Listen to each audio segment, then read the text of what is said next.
kining paghandom nato sa mga nangamatay, maghatag nato kadasig o kalipay nga mamatay. Bitaw, di mo malipay, di mo madasig nga mamatay, nga naguna naman dito ang atong daghan kaayong mga mahal sa kinabuhi. No? Ako madasig jud ko og malipay kong mamatay kay magkita na sad ming mamagpapa. Kamo, wa mo mingawa nila. Kamatay na mo. Bitaw. Akong lolo pinangga kay ko ato, akong lolo sahid sa akong mama ug ang akong lola. Ako gyud paborito kayo to kong lolo. Hapit ko to atakiha og sa kalingaw gyud kuno niya nako.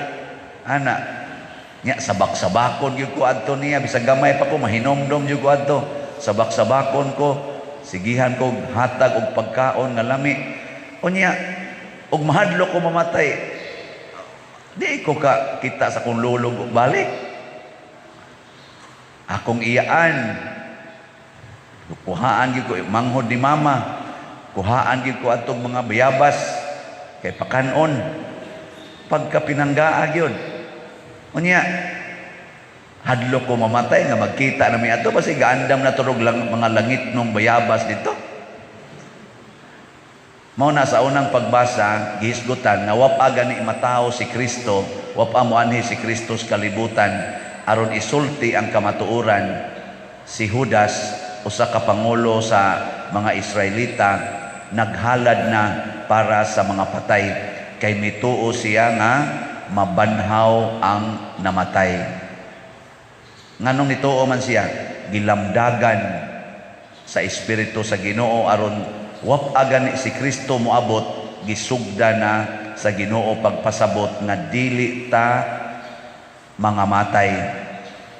Nakining atong lawas nga gida karon dili ni madugta dinhis kalibutan. Mubalik ra nigtapot sa atong kalag sa espirituhanon nga kahimtang. Tawag na to spiritual body, spiritual existence. Kay kana man gyud atong padulngan. Di man ni temporary ra man Kanay ba din temporary ra ni wagi siguro karong hapon ihatod na sa nang uban ngadto sa punerarya. Ngano man? Tungod kay temporary man kani atong lawas, pero doon na ni siya permanente nga kahimtang. Nya unsa man ang permanenteng kahimtang? Inig kabanhaw nato. Pero duha ka buok ang klases pagkabanhaw mga igsoon. Timan gini.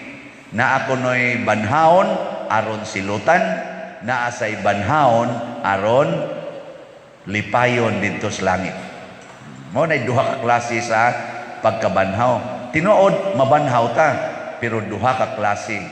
Ang mabanhaw nga tuas langit ibutang ug ang nabanhaw aron silutan sa impyerno. Kay karon kamo kadtong inyo mga ginikanan, mga apuhan, mga kaigagawan nga nangamatay, asa man ninyo gusto silang mabanhaw? Mabanhaw ngadto sa langit o mabanhaw padong sa impyerno? Kinsa dinhi ang nangandoy nga ang akong kaliwat mabanhaw padong sa impyerno? Wa. Lingi ako na imong tupad. Lingi imong tupad. Pangutan na siya. Pangutan na ingna gusto kang malangit. Ingna. Nisanong imong kan. Oh, na siya. Wa gi usa na to kinsa gutay gustong impyerno. Pero timan anato ang Ginoo dili sad gustong maimpyerno ta. Unsay iyang gigamit aron malangit kita? Gigamit niya ang iyang gugma. Gugma ang gigamit sa Ginoo. Mao na diri sa atong ikaduhang pagbasa niingon diri si San Pablo sa iyang sulat ngadto sa taga Roma, kinsa may makapahimulag nato sa gugma sa Dios? Muratag ang iyang gugma ba murag gigunitan ta? Di ba kanang magigugma ay maginunitay man na? No, kasuway mo suna.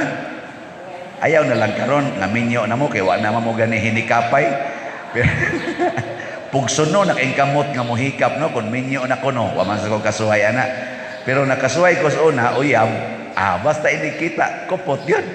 Ana, arog nindot kayo ikupot ba? Kasuhay gani ko ana agbay. Walang madalos akong kamot ngadto padong ana. Ang lain naman karon kay inig agbay, dalos dayon. Ngano madalos man isa? Dangog kayo kay wa man goy tabon.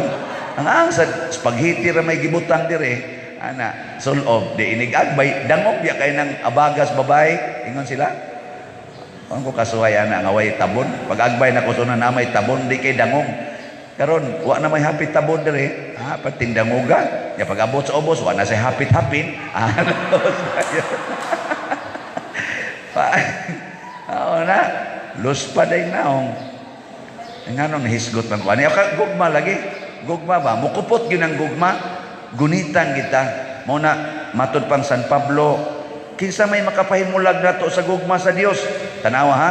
Gatuo kita nga, kani di malas kini, ug moabot na to, pero di ni makapahimulag.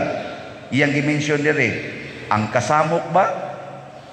Paraning kasamok ros kalibutan.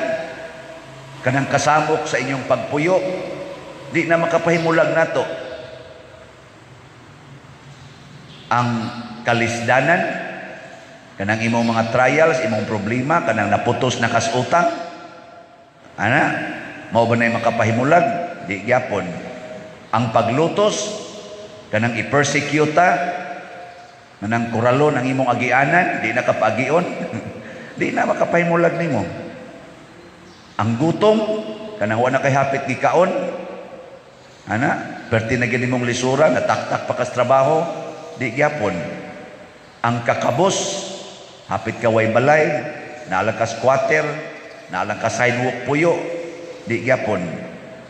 Ang katalagman, kani mga linog, kani mga tsunami, mga bagyo, bagyo, mura ba ito yatong ka, salmo. O ang kamatayon, di makapahimulag. Kaya kay di man makapahimulag, bisan ng kamatayon, sa ato pa, di ta mamatay. Amo na siya ang analysis ni San Pablo. Pero unsa may makapahimulag nato? Hibaw mo? Hibaw mo? Siya mo sa gwapa mo hibaw, no? Ang wahisguting San Pablo dire, ang sala. Kay ang makapahimulag nato, mao ang sala. Namuroy sala? Kusga. Kinsa dinhi ang way sala?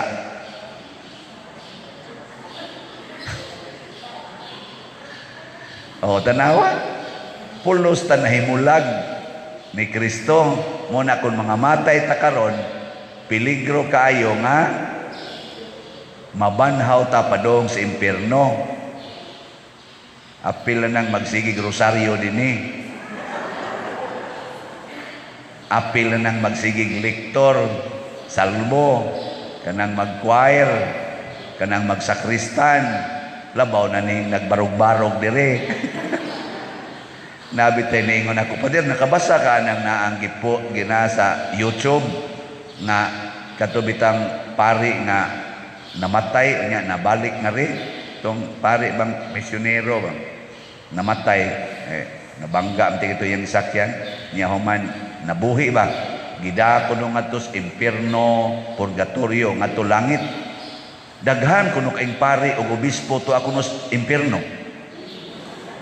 Insya pader, naalagi gibutan, tinuod ni pader. Insya, wa pa gani kakabasa, ako kang padadaan pader, arong kakabasa, pero dugay na ko nakabasa na. Kulbaan gani ko, napayay. Daghan ko no kayong pari o obispo, napagi ko no Santo Papa, natuwa ko no sa impierno, pero giingnan ko no siya siyang anghel o sa Ginoo, ayaw yun isulti angan.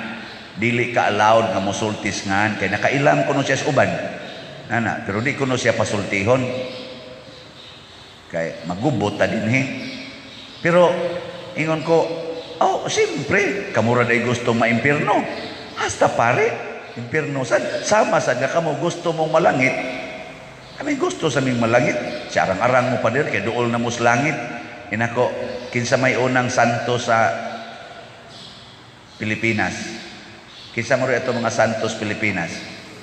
Si San Lorenzo Ruiz o si San Pedro Calungsod. Unsa man na sila? Mga pare? Dili oy. Si San Lorenzo Ruiz, usa ka amahan, usa ka bana. Si San Pedro Calungsod, ulitaw, sakristan. Di ba? Mas dali pa ning malangit kaysa nagmisa. Lagi. Kay mao gyud unang kon. Kanang galak lektor diri, mura-mura mo lang San Lorenzo Ruiz. Nag-alagad sa simbahan ba? Konting ito siya. Kaning sa katuyang role dito sa simbahan, basig sakristan mayor sa to si Juan Lorenzo, kay sayo mo siyang mo-serve ngadto sa simbahan. Inana. So mas dali pa mong malangit. Kami sanon malangit san mi. Kinsa may makasala. Matod pa ni Kristo, nakatultol mo sa akong adtuan. Yan itubag Dayos Tomas diri sa atong ebanghelyo. Lord, wa man may kibaw ka asa kapadong. Unsaon na mo pagkadumdum sa dalan? Nga niingon des Kristo, ako ang dalan, ang kamatuoran, ug ang kinabuhi. Kinsay maimpirno, kanang musupak sa pagsunod sa kinabuhi ni Kristo. Iya pag yung gisumpayan, walay makaadto sa amahan, kundili muagi kanako. Tanan natong pagsupak sa gustong mahitabo ni Kristo ug sa kinabuhi nga gipuy-an ni Kristo, kana makapahimulag nato sa Dios, sa gugma sa Dios. Dili tungod kay ang Ginoo ni hunong og higugma nato, kung dili kita maoy nibuwag niya. Doon na sa nilaing pasumbingay si Kristo, katong niingon siya, ako ang punuan sa paras, kamo ang akong mga sanga. Ang sanga nga magpabilin sa punuan, magsigig pamunga.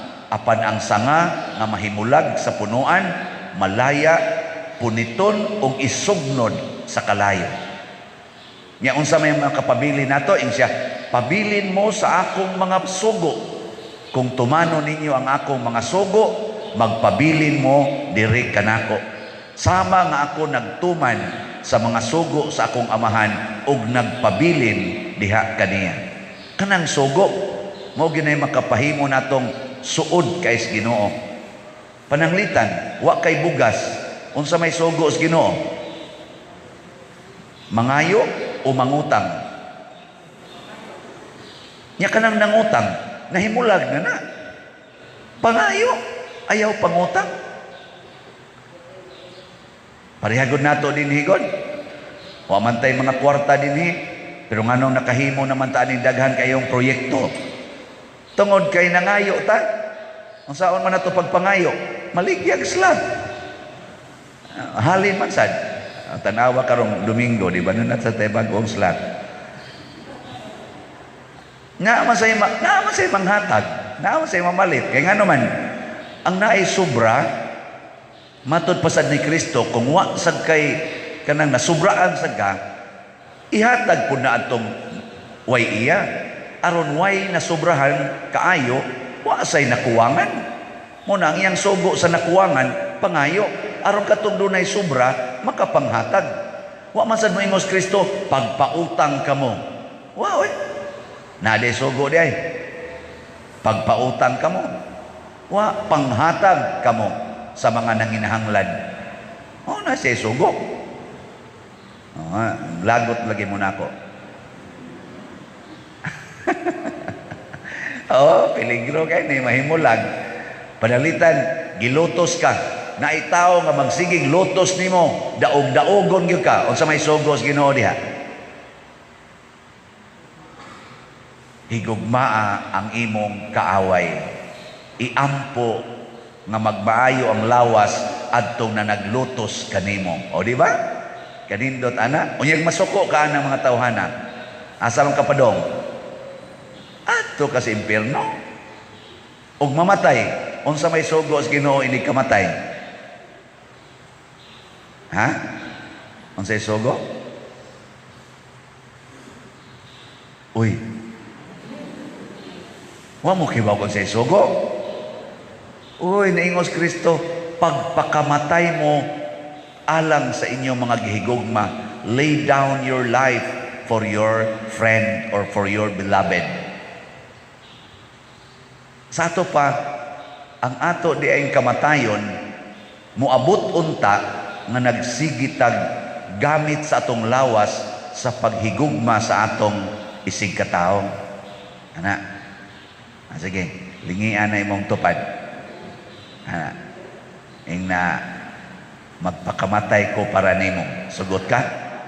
Ing na magpakamatay ko para nimo. Sugot ka? Ana, niya moingon nga siya, sugot ko. Maimpirno na siya. Moingon masana siya kung gusto siya malangit. Ako sad magpakamatay sa ko para nimo. Nandot ano? Kamo mga asawang niya din niguli sa inyong balay, ingna inyong bana, dong magpakamatay ko para nimo, sugot ka? Moingon ka, siyempre, sugot yun ko. Ana, aka na, impirnohono na. Ngayon naman, ang saktong tubag, ako sad magpakamatay sa ko para nimo. Nindot kayo no? Aron malangit sa ko. Ang resulta, ang bana, dili yun magluib sa asawa. Ang asawa, di sad magluib sa bana. Nya manag-uyab, moingon sad, sa na ilang tinawaganay? B. B. Wa mo kasuway ang tawagas unay. Ora ko miluhan man maminaw. B. Magpakamatay ko para nimo. Sugot ka? Moingon sa tong uyab, magpakamatay sa ko para nimo. Kay magsunod gyud ko sa Ginoo. Unya, muhikap to siya dili. Di gyud to muhikap. Kay ngano man, og muhikap siya, mahimulag man siya sa Ginoo. Nya kay magpakamatay man siya, naaday patay nga muhikap. Ang patay muhikap na. So ako hikapon ko sa patay, mahaigking tingin ko Di na muhikap ang patay Pasabot ang uyab nga moingon, magpakamatay ko para nimo. Di gina muhikap, dili na mulayog, dili sad na manguot. Patay gud, ana ginang kamot, ana. Oy, lahi man sila. Linayugay man. Mao na wa na magpakamatay. Unsa may gibuhat la? Nagpahimos, nagtagbaw sa ilang kaugalingon, nagisupak ang pulong sa Ginoo. Gitagbaw ang ilang mga malaway, mga kaulag sa lawas nung kaulag. Mao nay makapahimulag sa Ginoo. Pag-practice gyud patay-patay. Nya kun molihok man ang imong kamot, kinahanglan ang iyang gibuhat sa Ginoo. Nya karon kay minyo man, unsa naman sa isugo sa Ginoo, wa sad mag-ingon nga ay mughikap. Matod pa, dili na mo duha, kung dili usa na lang. Paningkamot yung mahimo mong sikit kanunay. So kamo mga minyo ni aron dinhi iniguli pag inagbayay mo. Testingan nato, ha? Saman wa na mo'y gusto ana. Pag ginunitay Diyos kamot, ana. Mao na sikit yun. Bitaw mga igsuon, handomo nato ang mga nangamatay o atong i-offer ang atong kaugalingon ug andamo nato kanunay alang sad sa atong kaugalingong kamatayon. Sayod ta nga ang kamatayon dinhi sa kalibutan dili malikayan, moabot yun apan dili na maoy tinuod nga kamatayon basta nagsubay ta sa dalan nga mao si Kristo. Nindog ta.